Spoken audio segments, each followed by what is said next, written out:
Y bueno, para hablar de esto y todo lo que tiene que ver con la violencia y la inseguridad, estamos en contacto con Juan Faropa, que es abogado, político uruguayo, también fue viceministro del Interior, y bueno, también integró instituciones de derechos humanos, ¿verdad? La Defensoría del Pueblo. Y bueno, le agradecemos por estar en contacto con nosotros en la clase radio y la radio de Adeón Maldonado. ¿Qué tal? ¿Cómo están? Muy buenos días. Realmente muy agradecido por la deferencia de ustedes de tener estos minutos para conversar con toda la audiencia de la radio y bueno, intercambiar sobre los temas que ustedes entiendan necesarios. No, los agradecimos, somos nosotros los agradecidos. ¿Y qué nos puedes decir de todo esto que se está viviendo y por qué se está dando de que la violencia va creciendo y los casos cada vez son más preocupantes? Sí, en realidad hay muchos factores que se vienen cocinando, digamos, desde hace ya varias décadas, no solamente en América Latina y en Uruguay, por supuesto, sino también en el resto del mundo. Eh, hay un momento que se puede ubicar para entender por qué a lo largo de estos últimos años la violencia, el delito, la intolerancia ha venido creciendo. Yo suscribo la posición de los autores que señalan que la aplicación de las políticas neoliberales de los 80 y los 90, que tuvieron como resultado un crecimiento muy grande de la desigualdad, que no es lo mismo que la pobreza, ¿no? O sea, las sociedades más violentas son las más desiguales, no las más pobres, pero sí una concentración de la riqueza en determinados sectores de la sociedad. Acá últimamente se les llama los maya oro. Un repliegue, una huida del Estado como regulador histórico de las relaciones en la sociedad, como generador de políticas de equidad, buscando de alguna manera tratar de aliviar esas desigualdades mediante políticas sociales, políticas de seguridad social, de empleo, de salud universal, etcétera, etcétera. Y bueno, se fue percibiendo en toda la sociedad que el Estado no estaba y tampoco estaba en su función de regulador de los conflictos que existen en cualquier sociedad democrática. En una sociedad democrática no es una sociedad donde no haya conflictos. El conflicto de intereses es natural a la especie humana desde que aparecimos en la faz de la Tierra, pero sí los mecanismos del Estado permiten una resolución civilizada de los conflictos. Si no, como pasa en la selva, gana el más fuerte. Y bueno, y el mensaje que se estaba dando desde estas nuevas políticas neoliberales era que, bueno, el más fuerte es el que se queda con toda la torta, y lo demás, bueno, alguna amiguita podrán agarrar. Y entonces eso llevó a que las reglas de conducta y de relacionamiento entre los distintos sectores crecieran se deterioraran, perdón, y creciera también el objeto de bienes de consumo, ¿no? Alcanzar el objetivo de tener cada vez más bienes que el mercado ofrecía. Y bueno, muchas personas entendieron dos mensajes. Por un lado, a nivel de lo que puede ser la violencia o el delito individual, es que bueno, que si yo quiero un par de championes de marca, un celular, una computadora, lo que sea, y no me lo puedo comprar, bueno, me lo puedo llevar porque el mensaje es que el más fuerte es el que gana. Y a nivel del crimen organizado, el delito de los poderosos, que es el más grave, porque es el que permite los otros delitos, la información fue, bueno, no hay controles, el Estado no controla, se ha retirado, las reglas de juego son estas, y bueno, como las reglas de juego las ponemos nosotros mismos y hacemos lo que queremos, eso llevó a que, bueno, se generaran enormes redes internacionales de comercio ilegal, que son tanto o más eficientes de aquellas que realizan comercio y economía lícita o legal, ¿no? Los narcotraficantes no son unos señores con bigotes largos y con sombreros de coboy con cara de malo, que andan metidos en una selva. Los narcotraficantes, los jefes del narco se visten con trajes de marca, tienen estudios y despachos en lugares importantes de la ciudad y manejan controles bancarios, financieros, logísticos de primer nivel. Bueno, y hacen lobby también. Bueno, por supuesto. O sea, ahí hay todo un tema de un riesgo que yo me alarmé mucho cuando hace un tiempo quien fue ministro del Interior en el país, el señor Heber, dijo, ¿de dónde sacaron que se puede vincular el narcotráfico con la política? Es un desconocimiento de la realidad tremenda. O sea, el crimen organizado está presente en todos lados, es un riesgo en todos lados, y como dice el compañero Ricardo Gil Iribarne, que es un experto en este tema, el gran problema que sigue teniendo el Uruguay, y en especial su clase política, es la baja percepción de riesgo que hay respecto a qué es lo que está pasando, lo que puede pasar en el país. Toda esta introducción es para decirte que todo este paquete no surgió, toda esta situación actual, está relacionada con este paquete porque no surgió de la nada.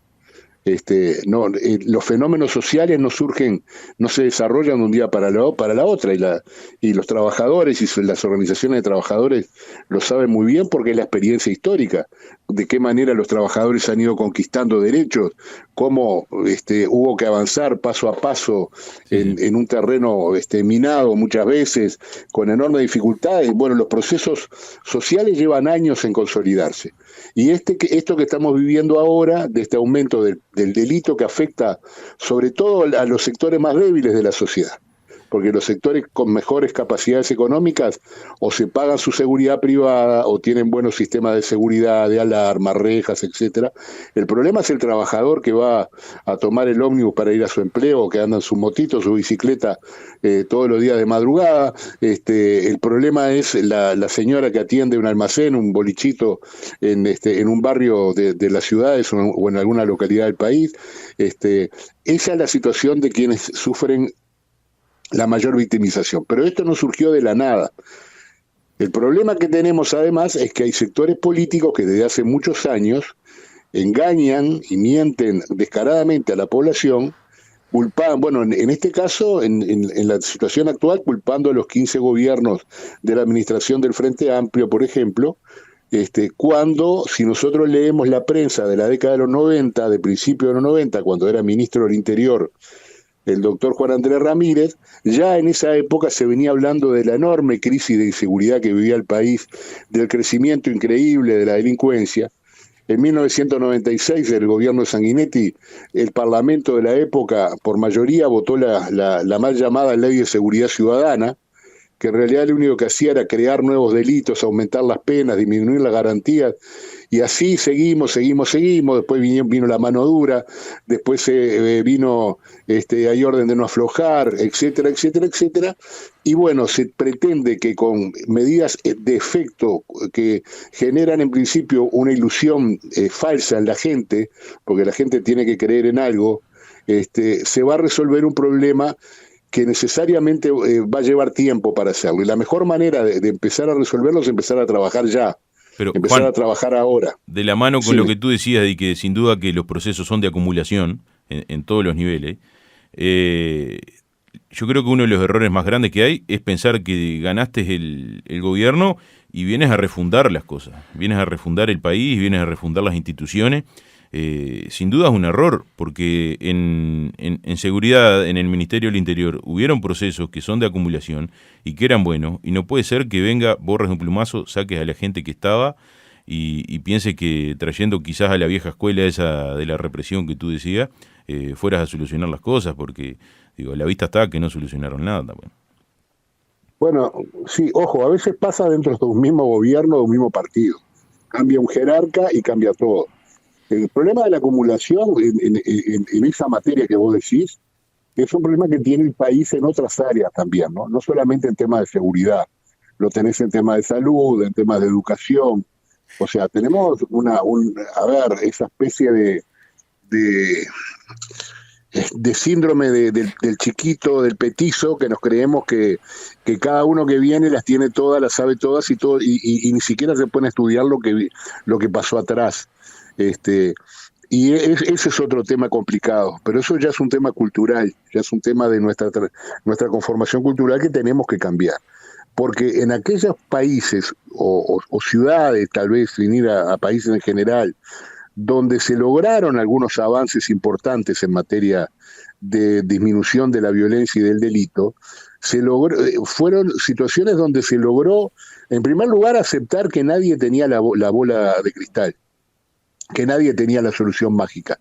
O sea, todos los partidos políticos hicieron un mea culpa, es decir, durante años nos tiramos la responsabilidad de uno para el otro, dijimos esto, dijimos aquello, no funcionó. Entonces, la única forma es, mediante un diálogo amplio con la sociedad civil organizada, con los sindicatos, con las organizaciones sociales más amplias, con la academia, poder tener un espacio que genere confianza. La seguridad es un tema principalmente de confianza. Si vos no confías en las autoridades, si no confías en la política, si no confías, le puede pasar a cualquier organización, también a un sindicato, también a cualquier otro tipo de estructura. Si no confías, por mejor que esa estructura social, estatal, esté funcionando, la gente no lo va a creer. Eso está comprobado científicamente. Hay sociedades donde los niveles de violencia y de delito se han mantenido, pero existe un esfuerzo real de parte del Estado en aplicar políticas públicas para mejorar la situación. El Estado dialoga con la sociedad, le explica, acepta las críticas, reconoce las dificultades, y hay una mayor confianza, y la gente increíblemente se siente más segura, porque dice, bueno, estamos complicados, pero esta gente está trabajando bien, entendemos lo que están haciendo, esto es difícil de lograr de un día para el otro y lo vamos a resolver. Juan. Y al revés, termino, hay sociedades donde realmente baja el índice de delitos por distintos factores, económicos, sociales, pero la gente no tiene confianza en la policía, por ejemplo, porque piensa que es una policía corrupta, y entonces, por más que mejoren esos índices, la gente se sigue sintiendo insegura. Entonces, es fundamental generar confianza a partir de bajar la pelota al piso, tener una mirada más amplia y lograr un consenso muy fuerte, no solo en el sistema político, sino también con la sociedad civil.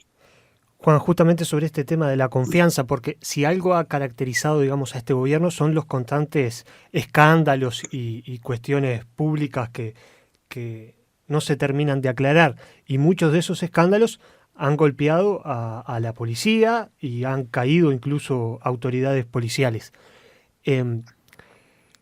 ¿Cómo se hace para recuperar la confianza de la gente en las autoridades y también en la política? ¿Y cómo ha afectado estos escándalos que también afectan a la policía, a su funcionamiento? ¿Cómo ha afectado a la seguridad pública? Mira, es mi opinión esta, ¿no? O sea, por supuesto que es discutible. Todas las instituciones del Estado siempre están en el filo y con el riesgo de problemas de corrupción. ¿Por qué? Porque, bueno, en el caso del Estado concretamente, y también de otras organizaciones, vamos a ser claros, también puede haber corrupción privada. En una comisión vecinal de fomento, por ejemplo, puede haber corrupción privada. ¿Tá? ¿Por qué? Porque el poder, como dijo un político muy reconocido de nuestro país, pica los dientes. Y el poder, si no tiene control, si no hay mecanismos de control efectivos, es muy complicado, porque si uno se siente con capacidad para hacer todo lo que quiere, cuando quiere y como quiere, porque nadie le va a estar mirando los números, nadie le va a estar controlando cómo hizo las cosas, cuánto gastó, en qué invirtió la plata. Es muy, bueno, lo decía Artigas, ¿no? Es muy veleidosa la voluntad de los hombres, ¿no? Los seres humanos no somos ángeles, no somos demonios, corremos el riesgo de caer en ese tipo de situaciones. Entonces, el riesgo de corrupción, de abuso de poder, que en definitiva está relacionado con eso, de impunidad, que está vinculado con eso, está siempre presente. Como forma de empezar a combatirla, un gobierno desde mi punto de vista, tiene que tener tiene que habilitar la participación permanente del control ciudadano en todo el diseño de las políticas públicas, de cómo se llevan adelante, informar regularmente, generar instancias de información válidas, no solo al Parlamento, por supuesto que lo tiene que hacer al Parlamento, donde están los representantes políticos de la sociedad, pero también existen otras formas de participación en democracia que son fundamentales. Entonces, ahí lo que vos tenés que tener es una política clara de rendición de cuentas, pero explicando primero a la sociedad, miren, yo voy a hacer esto cada 2 meses, voy a generar una mesa redonda, voy a permitir que venga todo el mundo que quiera, obviamente tienen que ser eventos con cierta organización para que no sean caóticos, y bueno, yo voy a rendir cuentas de acuerdo a esta metodología, voy a informar sobre esto, voy a informar sobre esto, voy a informar sobre esto. Y después voy a pedir que me digan cuáles son los problemas que ven ustedes. Voy a ver de qué medida los órganos de control que existen en el país están opinando o se están pronunciando sobre la gestión de gobierno. Porque lo que ha pasado en los últimos años, sobre todo en esta última administración, es que ha habido desde algunos sectores políticos un ataque permanente, sistemático, despiadado contra los órganos de contralor democrático que tiene el Estado. Desde la Fiscalía hasta la Junta de Anticorrupción, a la Institución Nacional de Derechos Humanos, cada vez que estos órganos de control, que fueron creados por el mismo sistema político, advierten sobre alguna irregularidad o alguna desviación, con la voluntad de ayudar al gobierno de turno a mejorar, desde muchos sectores del sistema político, se dice, lo que pasa es que ustedes están todos infiltrados, que son de tal ideología, que son de tal partido, que lo que buscan es ponerle palos en la rueda al gobierno, etcétera, etcétera. Eso es lo grave. Y eso, que te lo estoy diciendo en general, tiene que operar para la policía, para la educación pública, para el Sistema Nacional Integrado de Salud, etcétera, etcétera, para el sistema de vivienda. Hemos visto durante esta gestión las barbaridades que sucedieron en el Ministerio de Vivienda con el clientelismo político. Vivienda, el clientelismo político, volviendo a las peores prácticas del país, etcétera, etcétera. Bueno, si vos me preguntás, yo te digo, no tengo una fórmula mágica para resolver de un día para el otro el tema, porque no existe. Y acá yo lo decía el otro día, el que diga eso, desde mi punto de vista, está mintiendo. Le está mintiendo descaradamente a la gente. Si vos le prometés mano dura, como decía una candidata del oficialismo el otro día, vamos a aplicar mano dura, tal cosa, tal otra, no, esa novela ya la leímos hace años y ya vimos que no funcionó. Pero, entonces, acá transparencia, sí, rendición de cuentas, gestión compartida y control. Gestión compartida, esto no quiere decir que el gobierno se desentienda de sus responsabilidades. Digo, una gestión compartida en cuanto a la información pública, acceso fácil a la información. Sin información no puede haber participación democrática. Pero analizando todo lo que tú dices, digo, lo que se desprende es generar comunidad, digo, pero aquí en el departamento de Maldonado va, como quien dice, a contramano de eso, porque justamente en este departamento es donde está el 50% de los barrios privados de todo el Uruguay. ¿Qué quiere decir? Que la gente, en vez de integrarse, se segrega. Sí, bueno, pero eso pasa en mayor proporción seguramente en Maldonado, por razones históricas de concentración de la riqueza, por la geografía del departamento, sobre todo en las zonas costeras, etcétera.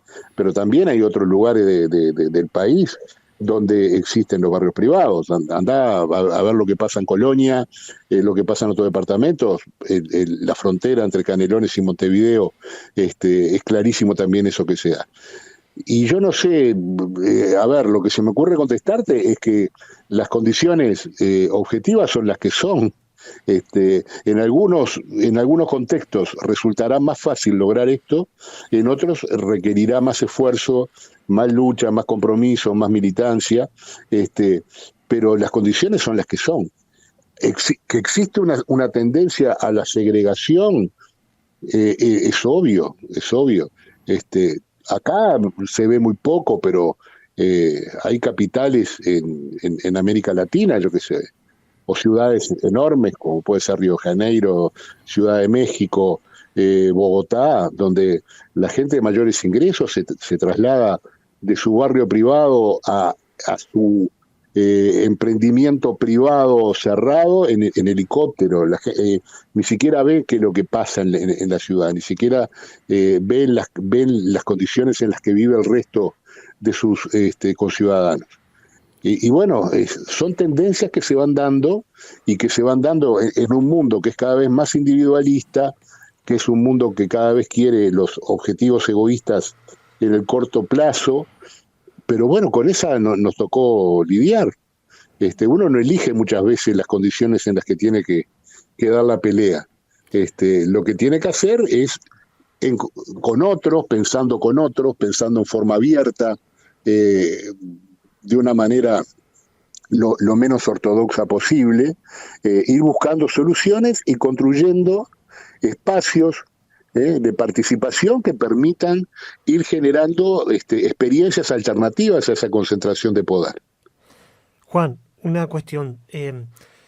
Durante los últimos gobiernos, donde la seguridad ha estado en primer plano, siempre hemos tenido responsables de los ministerios que son cabezas netamente políticas, ya sea Bonomi, Larrañaga, Heber, y a veces hay como un desfasaje ahí entre lo técnico y lo político que se cuestiona, ¿no? Si deberían ser verdaderamente dirigentes fuertes desde el punto de vista político o deberían ser técnicos especializados. Quiero saber tu opinión. ¿Van de la mano técnica y política? ¿Tiene que primar alguna de las dos? ¿Cómo la ves vos? Mira, yo creo que fundamentalmente en todo el aparato del Estado, pero fundamentalmente en los temas del Ministerio del Interior, tiene que quedar claro el gobierno civil. Cuando me refiero, es complicado decir gobierno civil acá porque la policía en Uruguay es una institución civil, ¿no? O sea, muchas veces se confunde, pero es una institución civil, no hay un fuero policial como hay en otros países de la región. Pero con el gobierno civil, ¿qué quiero decir? Que bueno, que en el proceso democrático la ciudadanía elige determinadas autoridades a través del voto, esas autoridades se renuevan, existen formas de participación directa, etcétera, etcétera. Pero hay un poder que está legitimado por la voluntad popular. Ese gobierno es el que tiene que asumir las responsabilidades y marcar las políticas. La gente, además de elegir candidatos o candidatas en las elecciones, elige más o menos programas, bases programáticas, planes de gobierno, elige políticas. La responsabilidad es política. Si el ministro del Interior es un funcionario que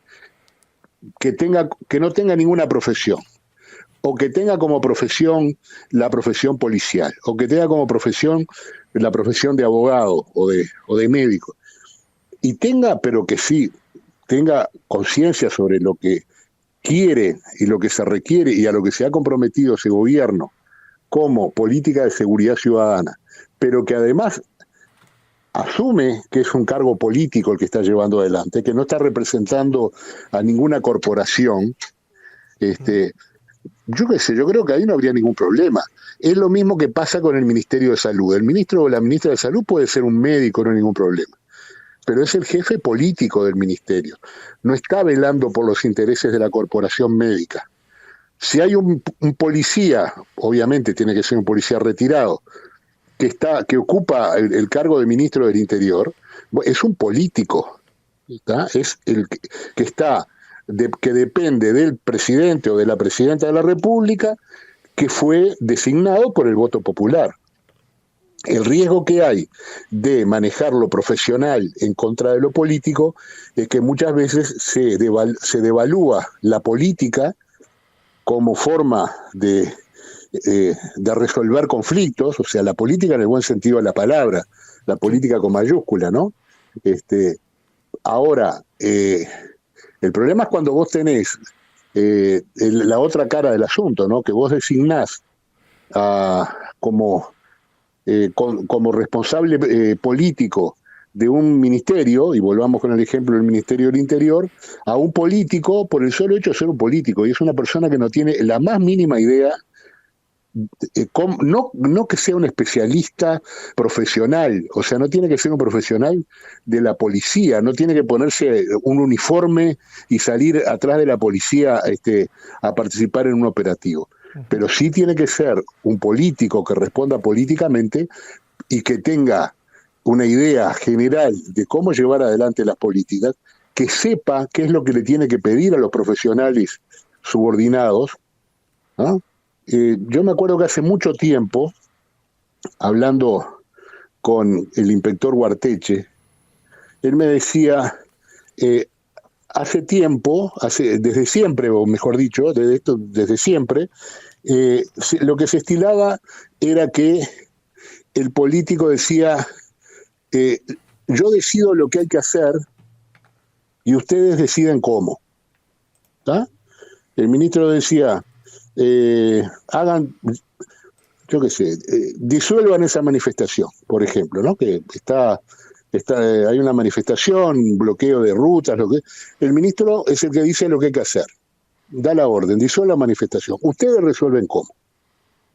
Y lo que decía Guarteche es, a esta altura del partido, el político no solamente tiene que decir yo digo lo que hay que hacer, sino que tiene que saber también y preguntar cómo lo van a hacer.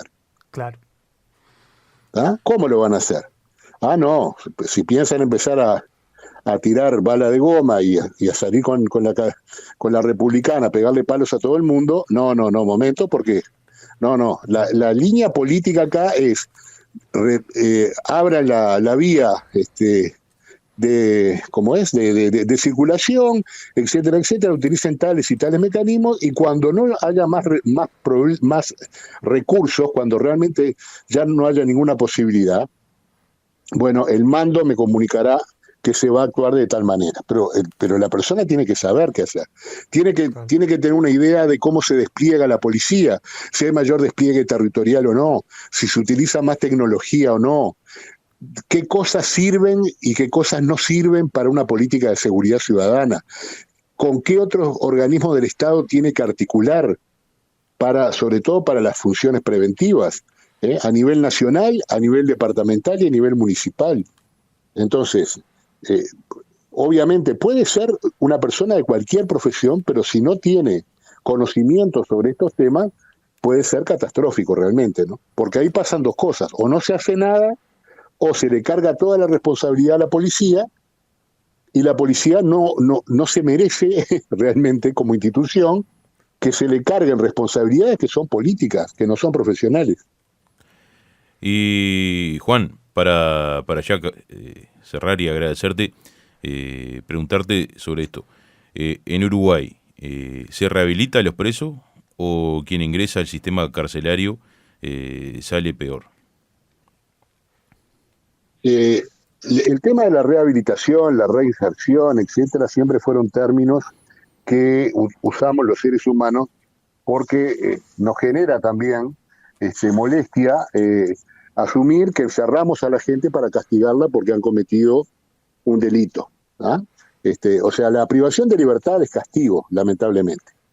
Por supuesto que, contestando a tu pregunta, es imposible intentar por lo menos alguna política de rehabilitación o de habilitación, diría yo, porque rehabilitar es que la gente que comete una infracción penal y va a la cárcel tenía determinadas habilidades que las perdió y vos lo privás de libertad para que vuelva a adquirirlas, ¿verdad? Sí.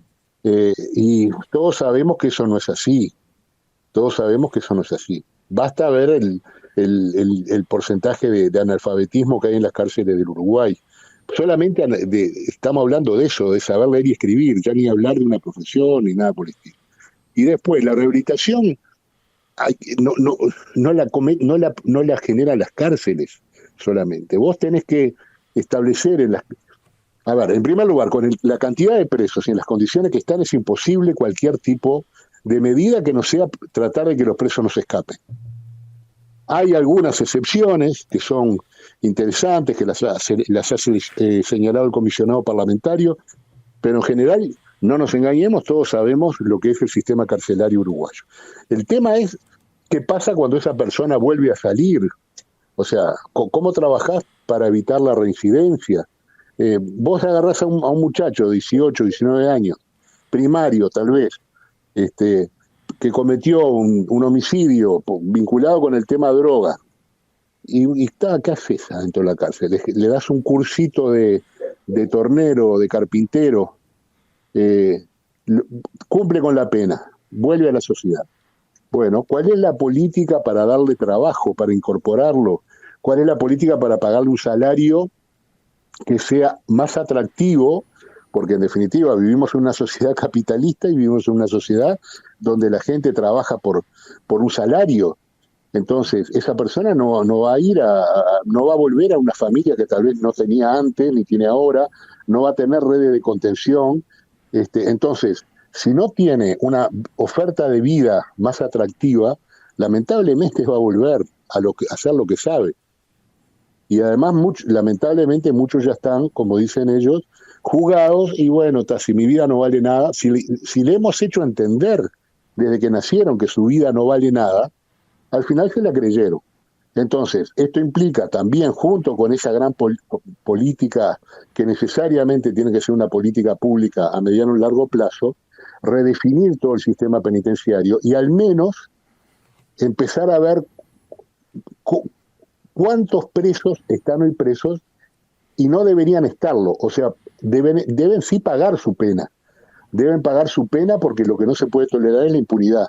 Y yo no estoy pidiendo soltar presos, ni abrir las puertas de la cárcel para que salgan los delincuentes, ni nada por el estilo. Digo, ¿de qué forma se pueden aplicar penas alternativas a la prisión, pero que sean verdaderas, que los jueces no tengan dudas en imponerlas? Penas que se cumplan, trabajo comunitario, pero que se controle, que tenga que generar determinado tipo de producto, que tenga que realizar determinado tipo de curso, de formación, de educación, pero tiene que tener alguien que como los viejos y actuales también mediocampistas uruguayos de fútbol, se le tiene que pegar y lo tienen que seguir durante todo el partido y hasta en el vestuario. O sea, tiene que haber ahí un seguimiento permanente, porque si vos decís, bueno, una pena alternativa, venga a firmar todas las semanas a la comisaría y después no sabes qué hace el tipo durante toda la semana, no sirve para nada. La Clase Radio.